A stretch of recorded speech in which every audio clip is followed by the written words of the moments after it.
Olá, irmãos, graça e paz. É coisa boa podermos mais uma vez juntos, nesse momento, mesmo que separados, meditar na palavra de Deus. Espero que você esteja tendo um dia bom, agradável na presença do Senhor, que esteja sendo um dia proveitoso, de oração, de descanso, de louvor ao Senhor. E agora vamos meditar na palavra de Deus. Vamos seguir aí na nossa caminhada pela carta de Filipenses.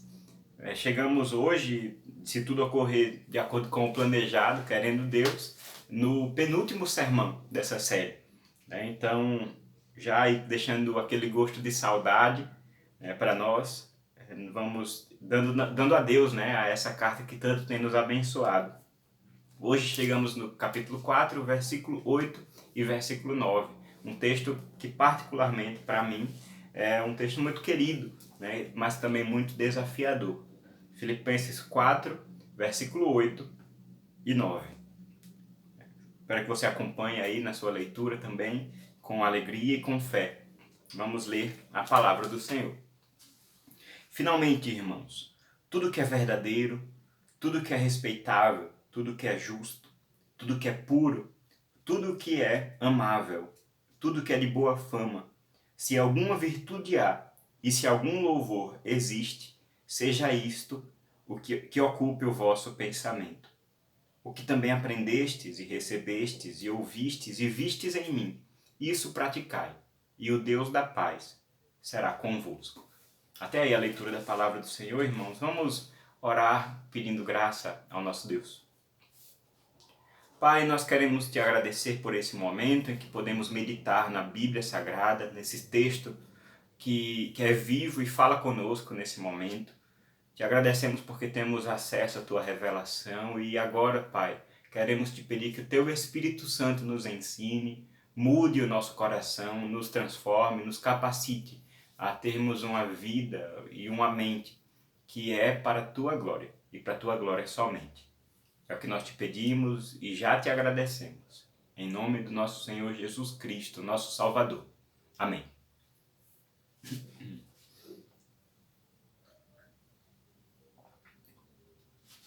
Todo ser humano tem direito à liberdade de pensamento.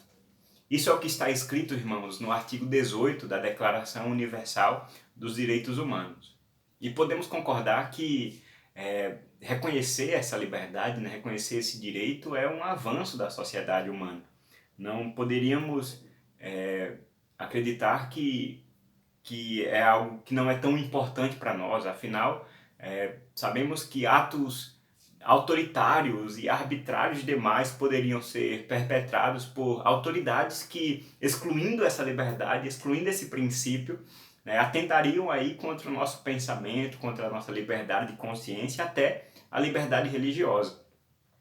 De fato, excluir essa liberdade seria um absurdo, seria um abuso de poder. De maneira nenhuma, um governante, uma autoridade qualquer terrena que seja, pode legislar sobre aquilo que está dentro de nossas mentes. Podemos pensar aqui na nossa mente como um tipo de fortaleza inviolável. Ninguém sabe o que acontece dentro da minha cabeça, somente eu conheço os meus pensamentos. Isso diria o desavisado. Uma autoridade não pode legislar sobre as nossas mentes, primeiro porque seria um abuso, como eu já disse, mas em segundo lugar porque seria estamos diante aí de uma limitação essencial. Os governantes, por mais poderosos que sejam, por mais bem aparelhados tecnologicamente que estejam, eles não têm poder de sondar mente e coração, mas conhecemos aquele que pode fazer isso. Lemos na Escritura Sagrada, em todo lugar, especialmente ali no Salmo 139, que o nosso Deus, Ele é poderoso para esquadrinhar os nossos pensamentos, para discernir as nossas intenções, as motivações mais profundas do nosso coração. E estamos meditando aí há algum tempo e já vimos o apóstolo Paulo deixando muito claro que os crentes pertencem a uma cidadania celestial. Nós pertencemos a uma outra pátria. E o governante dessa pátria, a autoridade dessa pátria, que é o Senhor Jesus, tendo poder para sondar mentes e corações, nós não nos deveria aqui nos surpreender se a legislação dessa pátria, a legislação dessa nação, né, a nação do Senhor, tivesse sim um espaço reservado para dizer aquilo que nós devemos pensar e guardar em nossas mentes. É sobre isso, irmãos, que nós vamos meditar hoje. Olhando com mais calma, né, com mais carinho aqui para o contexto do nosso texto de hoje, nós vemos que Paulo está numa lista de exortações.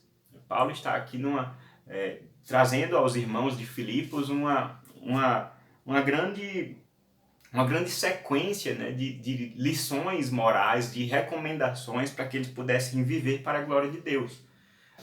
Aparentemente, né, se olharmos rápido, parece que são lições que não estão muito conectadas umas com as outras, né? Ele fala de um relacionamento, depois ele fala de oração, fala de alegria, agora ele está falando de pensamento. Mas se olharmos com carinho, com calma, nós percebemos que tudo isso que nós estamos lendo aqui são, na verdade, verdadeiras aplicações do fato de nós sermos cidadãos dos céus. No capítulo 3, versículo 20, Paulo deixa isso muito claro. A nossa pátria está nos céus. Nós aguardamos o nosso Senhor de lá. Mas não somente aguardamos, como nós vimos, né, há alguns domingos. A nossa cidadania celestial não serve apenas para nós aguardarmos o futuro, aguardarmos o dia que Cristo voltará com toda a glória, mas também serve para nos motivar, para fundamentar a nossa firmeza e fidelidade ao Senhor. Paulo diz, olha, no versículo 1 do capítulo 4, permanecei deste modo firmes no Senhor. E aí o que se segue são verdadeiras aplicações, como eu já falei. Como vivem os cidadãos dos céus? Como isso se dá na prática? E aí ele começa a dizer, olha, os cidadãos dos céus buscam a reconciliação com seus irmãos. A exemplo dessa exortação a Evódia e a Síntique. Os cidadãos dos céus têm a sua alegria fundamentada e depositada no Senhor. Os cidadãos dos céus são reconhecidos pela sua moderação, ou seja, pela sua amabilidade, pela sua gentileza no trato com as pessoas, na forma como tratam essas outras pessoas, e eles amam o próximo como a si mesmos. Cidadãos dos céus também sabem que podem levar a Deus as suas preocupações e descansam na paz que vem somente dele. São pessoas de oração. Assim são os cidadãos dos céus. Afinal, eles são chamados a amar a Deus sobre todas as coisas. E aqui vemos Paulo, irmãos, dando mais um passo. Nossa cidadania diz respeito ao nosso relacionamento horizontal, o nosso relacionamento com as outras pessoas, ao nosso relacionamento vertical, a maneira como nos relacionamos a Deus em submissão e em alegria e gratidão. Mas também nós podemos entender que ser cidadãos dos céus também diz respeito a como nós devemos pensar aquilo que está nas nossas mentes. É como se pudéssemos trazer dos céus um tipo de cultura, um tipo de mentalidade. Se podemos pensar numa mentalidade brasileira, uma mentalidade latino-americana, podemos sim pensar numa mentalidade celestial. Uma cultura que vem da parte de Deus e que deve preencher, deve ocupar a nossa mente. E é isso que Paulo está falando aqui hoje. Diante disso, nós podemos ser exortados, irmãos. Cidadãos dos céus devem ter uma mente que glorifica a Deus e, por causa disso, treinam a própria mente com disciplina. Essa vai ser a nossa tese de hoje. Cidadãos dos céus devem ter uma mente que glorifica a Deus e, por causa disso, treinam a própria mente com disciplina. Vamos focar primeiro na primeira parte. Como é essa mente que glorifica a Deus? E aí no versículo 8 nós somos apresentados a essa lista. É uma lista bastante interessante de critérios. São critérios morais bastante elevados sobre aquilo que deve ocupar o nosso pensamento. Há quem diga, irmãos, e nisso nós devemos prestar bastante atenção, acredita que não... Há quem diga que não foi Paulo quem escreveu esses versículos. Porque esse tipo de gente que gosta de apontar inconsistências na linguagem bíblica, esse tipo de discurso aponta aqui um tipo de apropriação do discurso dos filósofos gregos. Afinal, são esses homens, né, que buscavam iluminar os seus pensamentos, iluminar as suas mentes, buscando aquilo que é bom, aquilo que é belo, aquilo que é verdadeiro. É realmente uma linguagem bastante próxima da filosofia grega, né? Se você já teve a oportunidade, por exemplo, de ler Platão, essa é uma das grandes preocupações, né, no início do seu livro A República. Uma das grandes preocupações é sobre o que seria esse bom, o belo, o justo que nós devemos buscar e pensar em nossas mentes. E realmente, né, parece sim uma linguagem um pouco mais grega do que cristã, mas isso na verdade só mostra a profundidade do que Paulo está trazendo para nós aqui. Paulo não está falando isso num vácuo, Paulo não está trazendo isso sem contexto nenhum, pelo contrário, ele está falando aqui, irmãos, para mim, para você e para esse mundo caído, ele está dizendo que só é possível alcançar uma mente elevada, uma mente que de fato é virtuosa, uma mente que de fato está acima dos padrões caídos desse mundo, mediante a união com Cristo. Não basta a filosofia, não basta a meditação pela meditação, não basta você se deleitar na sabedoria dos homens para ter uma mente elevada, esse tipo de mente que se pauta naquilo que é justo, naquilo que é verdadeiro. Somente aquele que está unido a Cristo, somente aquele que sabe que tem comunhão com o seu Criador, somente aquele que sabe que pode levar as suas ansiedades a Deus, como nós vimos no domingo passado, as suas preocupações ao Senhor, e veja só, em retorno nós temos a paz de Deus, que excede o entendimento, que excede a filosofia, que excede a lógica humana, mas essa paz ela guarda a nossa mente e o nosso coração. E aí ela nos capacita a pensarmos para a glória de Deus. Esse é o contexto aqui desse versículo. Não é apenas uma lista moral, não é uma lista que está separada do Evangelho, pelo contrário. A via para alcançar, né, o caminho para alcançar esse tipo de mente que está sendo pregado aqui pelo apóstolo Paulo. É unicamente o caminho da cruz. É unicamente o caminho do Evangelho, da comunhão com o nosso Deus. Mas podemos olhando com mais atenção para esse versículo, nós vemos esses tópicos aqui, né? 8 critérios, né? Verdade, respeito ou nobreza, justiça, amabilidade, boa fama, virtude e louvor. Quando nós olhamos, né, eu não pretendo entrar em detalhes sobre cada um, né, acredito que são palavras que são autoevidentes, se explicam, né, explicam o seu significado, mas nós devemos nos apropriar deste verso aqui, do versículo 8 do capítulo 4 de Filipenses, como um roteiro, um filtro pelo qual nós podemos passar e julgar os nossos pensamentos, as nossas ideias, os nossos sonhos, as nossas preocupações e intenções mais profundas do nosso coração. E aqui eu me lembro, né, de uma história bastante conhecida, em que um amigo chega para o filósofo Sócrates, né, conhecido filósofo da Grécia Antiga, e ele diz: Sócrates, você não sabe o que eu acabei de saber, o que eu acabei de ouvir sobre aquele teu amigo. E aí Sócrates interrompe aquele homem e diz: olha, antes que você me fale, me deixe filtrar o que você vai falar. Eu tenho um filtro triplo para propor: a verdade, a bondade e a utilidade. Isso que você vai me falar é verdade? E aí aquele homem responde: bem, não sei, eu apenas acabei de ouvir. Depois Sócrates pergunta: isso que você vai me falar é bom? Diz algo bom sobre esse meu amigo? E aí o homem diz: não, muito pelo contrário, muito pelo contrário. Diante disso, Sócrates responde: então é útil isso que você vai me falar? O homem diz: eu acho que não. Sócrates responde dizendo: então não me diga, você não precisa me dizer. Isso não passou pelo filtro da verdade, da bondade e da utilidade. E essa história é bastante proveitosa para nós, né? De fato, nós devemos ter esse zelo com aquilo que nós falamos e pensamos. Mas olha para o versículo 8 de capítulo 4 de Filipenses e vemos que esse filtro, o filtro do apóstolo Paulo é muito maior. O filtro do apóstolo Paulo é muito mais sério, muito mais profundo. A pergunta que deve ser feita, irmãos, aqui nesse momento, além de ser uma questão de utilidade, né, daquilo que é proveitoso para mim, o que é bom para mim, é muito mais profundo que isso. A pergunta que deve ser feita é: de fato, podemos dizer que Cristo é o Senhor da nossa mente?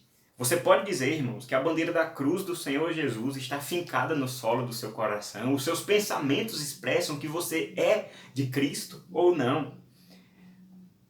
Aqui, irmãos, nós somos chamados, exortados e desafiados a expressar em nossa mente. Veja, nisso que só pertence a nós, nisso que provavelmente muitas coisas não escapam, não saem para o conhecimento dos outros, mas até aí, Cristo é Senhor.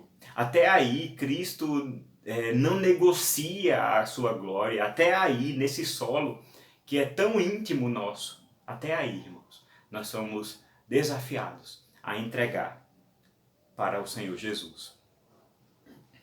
As Escrituras estão repletas dessas passagens, né, que denunciam um tipo de mentalidade partida, uma mentalidade dualista demais, dividida, né, que fragmenta a nossa vida em compartimentos, como se tivéssemos caixas, né, para lidar com a nossa vida. Eu tenho a caixa do sagrado e a do profano, o gospel e o secular. A igreja de um lado, mas o trabalho, o que eu faço em casa, o meu lazer de outro. Irmãos, quando nós guiamos a nossa vida dessa maneira, nós estamos deixando de lado a verdade de que somos seres inteiros. Não dá para separar a nossa vida dessa maneira. E em todas essas áreas, seja na igreja, seja na família, seja no trabalho, seja no lazer, em todas essas áreas, nós somos guiados pelo nosso coração. Essa é a realidade que as Escrituras têm para nós, quebrando qualquer tipo de ilusão que podemos atuar em papéis diferentes. Pelo contrário, o nosso coração está por baixo de todas essas coisas e Deus sonda a nossa mente e o nosso coração. Está escrito lá em Isaías capítulo 29, versículo 13, o próprio Senhor denunciando aquelas pessoas, o povo de Israel, dizendo: olha, esse povo se aproxima de mim com os seus lábios, me honra com a sua boca, mas na verdade está longe de mim com o seu coração. E ele continua: o seu temor para comigo consiste só em mandamentos de homens que maquinalmente aprendeu. Perceba, não há reflexão profunda, não há conversão de coração. Eu só aprendi isso de maneira superficial, de maneira automática, como se fosse uma máquina.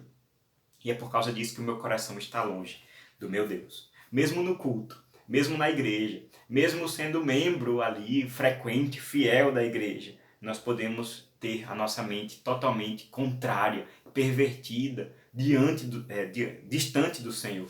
Perdão. E Jesus, em seu ministério terreno, o tempo todo combatia, né, os fariseus hipócritas que se preocupavam em buscar apenas a aparência de obediência, a aparência de santidade e de piedade. E ele dizia de maneira interessante, né, lá em Mateus capítulo 23, olha, vocês limpam o exterior do copo, vocês limpam a parte de fora do prato, mas por dentro está cheio de rapina e de intemperança. Ou seja, o nosso copo, se a gente limpar só por fora e dentro continuar sujo, não serve para ser um copo, não serve para ser bebido.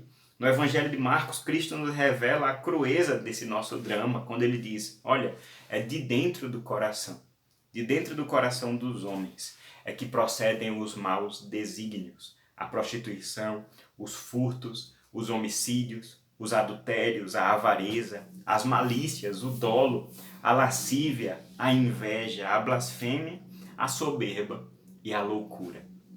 Tudo isso, irmãos, vem do nosso coração.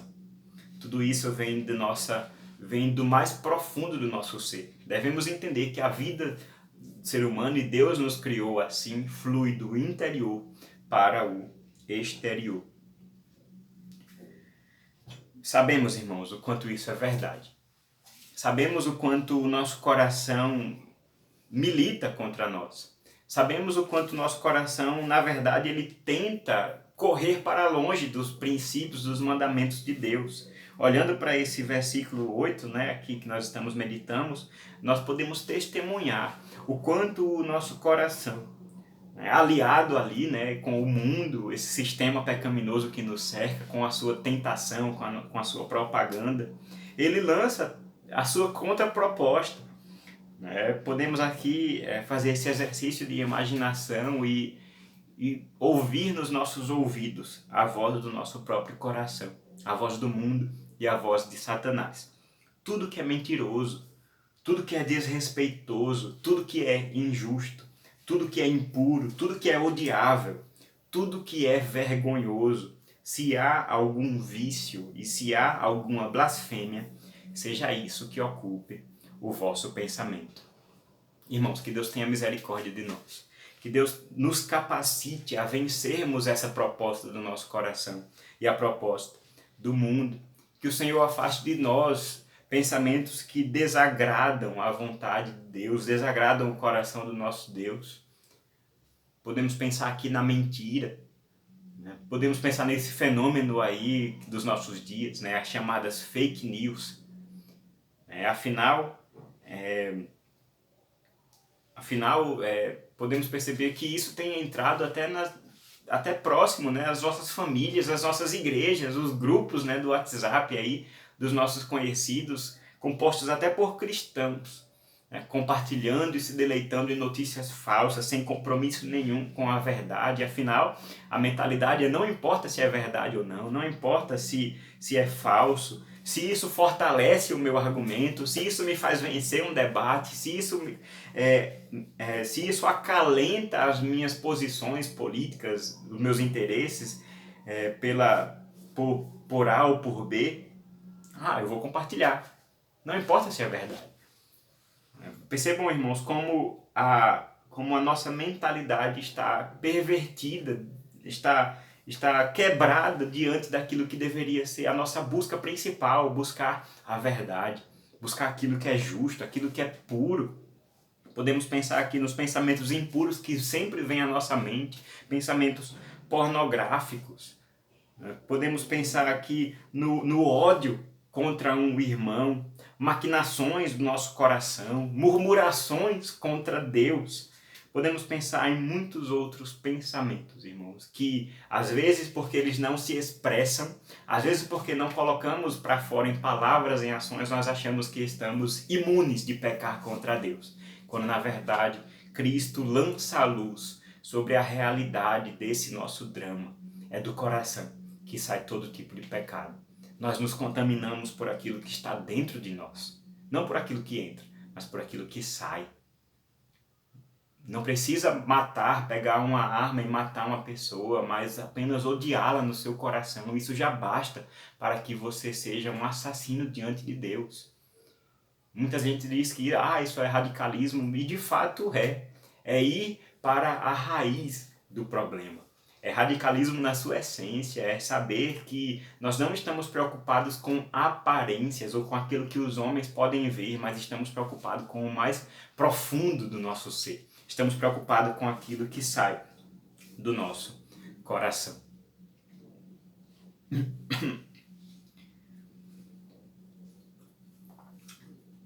Irmãos, nós somos confrontados na palavra com a realidade de que a boca fala do que o coração está cheio. Está escrito lá em Lucas capítulo 6, versículo 45.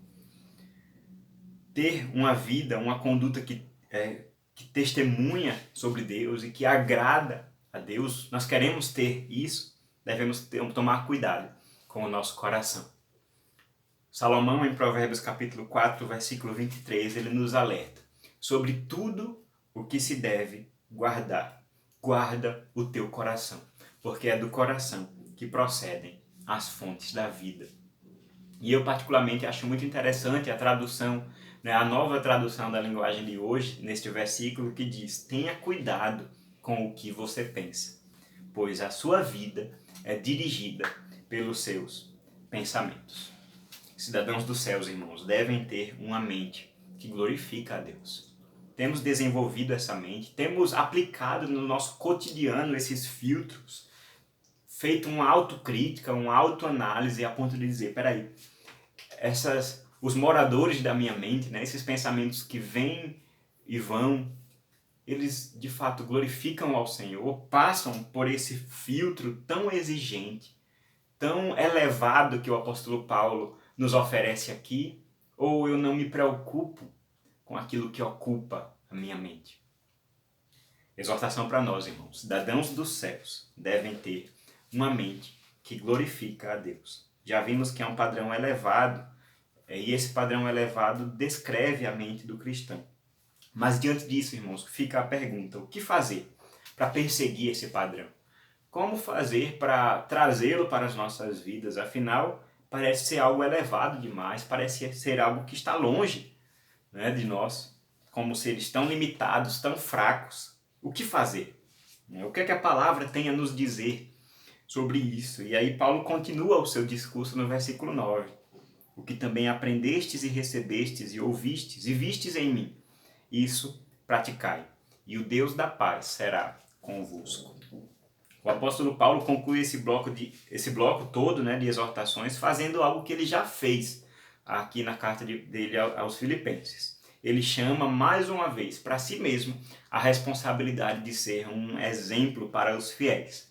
E mais uma vez precisamos dizer que Paulo não se via em um patamar elevado. Ele já disse que não alcançou a perfeição, ele já disse que está prosseguindo para o alvo juntamente com os demais irmãos da igreja. Mas ele está ensinando algo muito importante sobre nós, irmãos. Nós que somos crentes, nós somos chamados para ter o mesmo pensamento. Vimos isso o tempo todo aqui em Filipenses.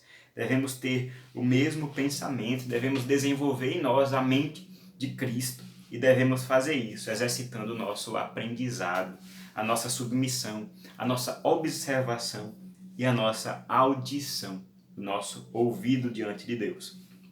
E aqui, irmãos, olhando para esse versículo 9, eu queria pedir licença para adentrar nele em 3 níveis de profundidade.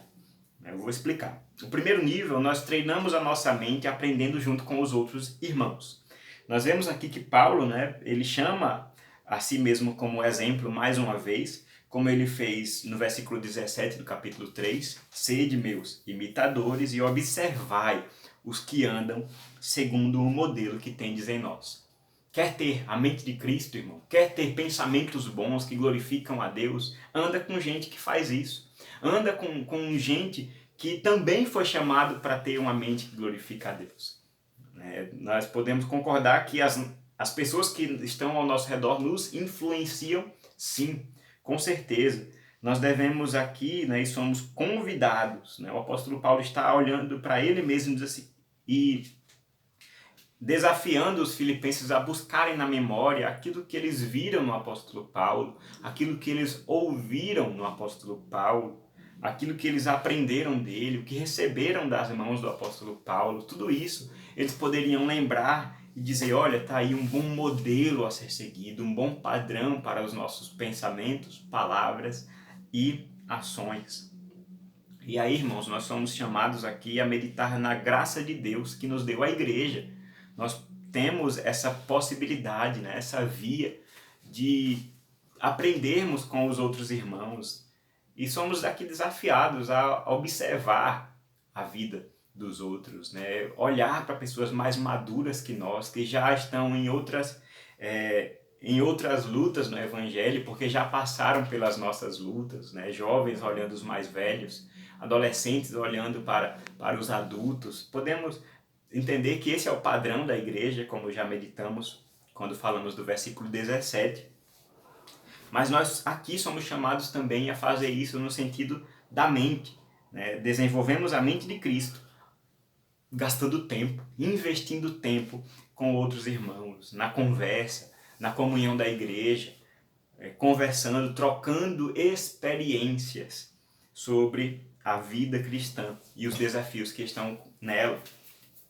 Nós também podemos dizer aqui que essa exortação pode ser obedecida na leitura de bons livros cristãos. Livros, na verdade, são pessoas, irmãos mais velhos que estão falando conosco. São pessoas que têm uma certa maturidade, que compartilham essa maturidade, essa sabedoria conosco. E aí podemos aqui ser chamados, irmãos, a investir o nosso tempo em sabedoria, sabendo que o nosso propósito é ter a mente de Cristo, a mentalidade cristã. Então vamos fazer isso ocupando a nossa rotina, lendo bons livros, conversando com pessoas que têm algo a nos ensinar, e não vendo só porcaria, não só vendo besteira, não só vendo coisas que são banais. Veja, não estou dizendo que é pecado se divertir ou buscar um entretenimento, assistir algo mais leve, mas a Escritura diz que para todas as coisas existe um tempo. Somos aí responsáveis pela forma como nós organizamos o nosso tempo. O primeiro nível seria esse. Nós treinamos a nossa mente, buscando a mente de Cristo, aprendendo junto com outros irmãos, principalmente irmãos mais maduros que nós. O segundo nível é que nós treinamos a nossa mente lendo as Escrituras. E aqui eu quero que o irmão preste atenção na linguagem de Paulo no versículo 9. Ele desafia os filipenses a lembrar do que aprenderam e receberam de Paulo. Do que aprenderam e receberam. Paulo, embora ele convide os irmãos a buscarem o padrão dele de todos aqueles que buscam também seguir a Cristo, Paulo ele fala aqui de uma posição peculiar. Devemos lembrar que Paulo era um apóstolo do Senhor Jesus. Então, quando ele fala que os filipenses receberam algo diretamente de Paulo, nós devemos entender aqui como um tipo de termo técnico usado para falar de um tipo de pregação diferente, um tipo de pregação que é específica dos apóstolos. Um tipo de tradição apostólica, né? Um testemunho autorizado, inspirado pelo Espírito Santo, por causa disso inerrante, e como os profetas do Antigo Testamento faziam, eles falavam da parte de Deus de maneira inerrante. Nós temos alguns exemplos do Novo Testamento desse tipo de linguagem, né? 1 Coríntios 15, versículo 1, Paulo fala do evangelho que ele anunciou, o qual receberam. Gálatas 1,9, Paulo, num texto bastante conhecido, diz que se alguém vos prega evangelho que vá além daquele que recebestes, seja anátema. 2 Tessalonicenses 3, versículo 6, Paulo fala daqueles que não seguem a tradição que de nós, né, entre aspas, recebestes. Então vejam que o fato das igrejas receberem o evangelho, receberem a palavra de Deus da boca dos apóstolos, é algo mais profundo, algo um pouco mais específico do que apenas uma conversa, um tipo de pregação como essa, por exemplo, que não é inspirada pelo Espírito Santo, embora creio eu, né, e queira Deus, que esteja sendo iluminada, né, estou sendo capacitado para falar de acordo com a vontade de Deus. Mas os apóstolos eles falavam de maneira inerrante, revelando a palavra de Deus. Mas sabemos, irmãos, que os apóstolos estão mortos. O tempo dos apóstolos já passou, já cessou. Mas onde encontramos hoje, irmãos? Onde encontramos hoje esse testemunho autorizado e inspirado pelo Espírito Santo de Deus? Na Bíblia Sagrada. Paulo, chamando os irmãos a pensarem naquilo que receberam das mãos apostólicas, né, do seu ministério apostólico, nós podemos converter esse mandamento para a nossa realidade hoje, dizendo que nós devemos, sim, treinar as nossas mentes, buscar a mente de Cristo Jesus, lendo as Escrituras, lendo a Bíblia, lendo a Palavra de Deus.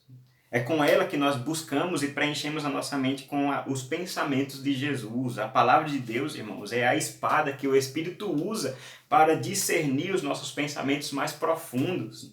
Com ela, ele nos molda e nos capacita a pensarmos para a glória de Deus, nos preparando para toda boa obra. A palavra, como Paulo diz em 2 Coríntios, capítulo 10, é uma arma poderosa em Deus para destruir tudo aquilo que se levanta contra o conhecimento de Deus e faz com que nós possamos levar cativos todos os pensamentos à obediência de Cristo.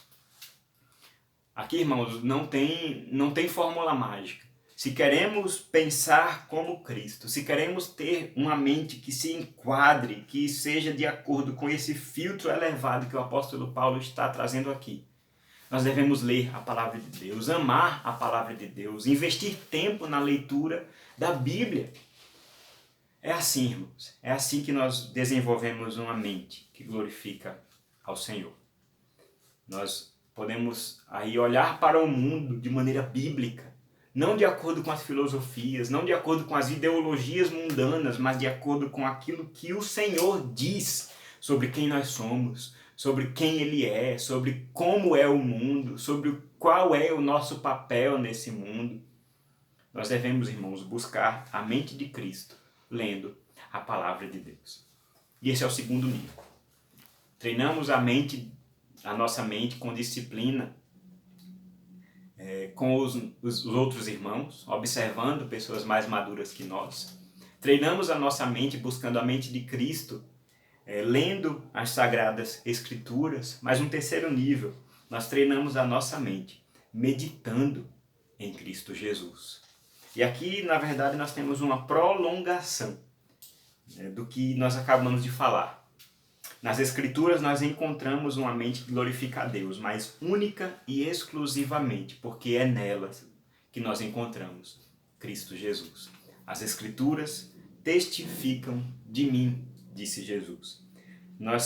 Se tivéssemos que encaixar uma pessoa nos filtros que foram colocados e apresentados aqui pelo apóstolo Paulo, quem mais nós poderíamos falar senão o nosso Senhor Jesus?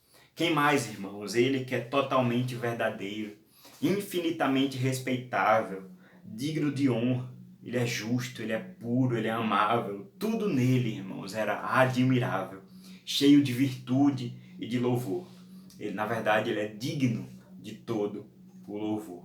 É como se pudéssemos falar agora, irmãos, que seja Cristo que ocupe o nosso pensamento. Que o nosso pensamento esteja cheio de Jesus, que meditemos sempre na pessoa sublime, na obra perfeita do nosso Senhor Jesus Cristo. Que nós não percamos tempo meditando ou ocupando a nossa mente com coisas de menor valor. Pelo contrário, nós já sabemos o que há de maior valor nesse mundo, o que há de maior valor em toda a existência, em toda a realidade, que é Cristo Jesus. Que isso possa preencher a nossa mente, preencher as nossas conversas, preencher as nossas pregações, preencher os nossos relacionamentos, que a nossa família possa crescer baseado nesse tipo de mentalidade, uma mentalidade que pensa em Cristo Jesus o tempo todo. Pensa no Evangelho, pensa na salvação, pensa na graça de Deus derramada no sangue que desceu da cruz. Nós somos, irmãos, desafiados aqui a pensar em Cristo, porque conhecemos o que é infinitamente verdadeiro. Nós podemos olhar para esse mundo e ver em contraste que a mentira está aí e dizer que isso é mentira. Porque deixa-me explicar uma coisa, irmão. A nossa mente está cauterizada a partir do ponto que nós olhamos para o que é mentiroso e dizemos que é verdadeiro. A nossa mente está quebrada a partir do ponto que nós olhamos para aquilo que é mal e chamamos de bom, como o profeta Isaías diz em sua pregação. Quando nós olhamos para o feio e chamamos de belo, aí, irmãos, nós podemos dizer que a nossa mente está perdida. Mas louvado seja Deus, que temos hoje, irmãos, porque conhecemos a Jesus, porque temos essa revelação maravilhosa que vem da parte de Deus. É palavra de Deus para a nossa vida, é palavras de vida eterna. Porque temos isso, nós podemos contemplar aquilo que é verdadeiro, puro, justo, santo, aquilo que é realmente louvável. e olhamos para esse mundo, não negamos a feiura, não negamos a mentira, não negamos a impureza, mas damos a elas o nome que elas têm. Nós não confundimos as coisas. Cristo nos capacita a olharmos para esse mundo com uma mentalidade esclarecida, com uma mentalidade cristã. Paulo está desafiando esses irmãos aqui de uma igreja tão distante de nós, há um tempo tão antes de nós, mas é uma exortação para a minha e para a sua vida, irmãos. Para mim e para a sua vida, que nós não confundamos as coisas, que nós olhemos para o nosso mundo e nós de fato reconheçamos que estamos num mundo caído, num mundo quebrado, cheio de injustiças, cheio de coisas erradas, cheio de impureza.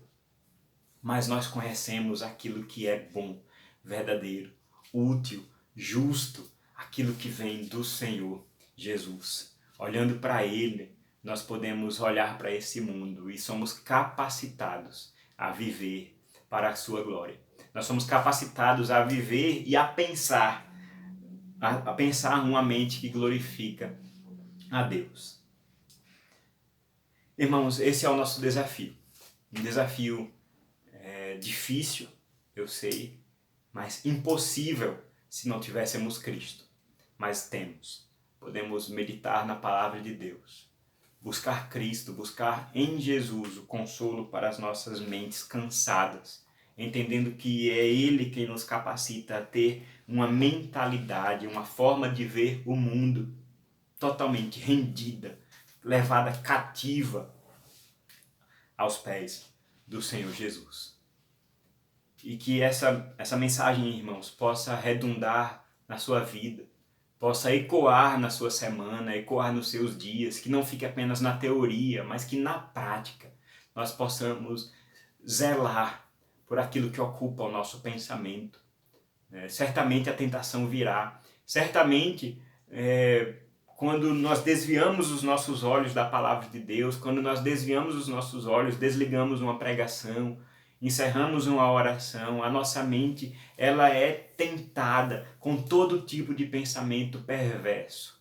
É aí, irmãos, que nós somos desafiados a não somente ter um contato ritualístico com essas coisas que estão ao nosso redor, que pertencem ao mundo religioso, mas que seja isso de fato que preencha as nossas mentes. Que possamos preencher a nossa mente com a palavra de Deus, com textos da palavra de Deus, com louvores ao Senhor. Possamos ler livros que falam sobre o Senhor, que eles nos capacitem, irmãos, de acordo com a operosidade do Espírito Santo em nós, que Ele nos capacitem a vivermos para a glória de Deus, nesse mundo caído, como igreja do Senhor, como cidadãos dos céus. Que Deus te abençoe. Amém.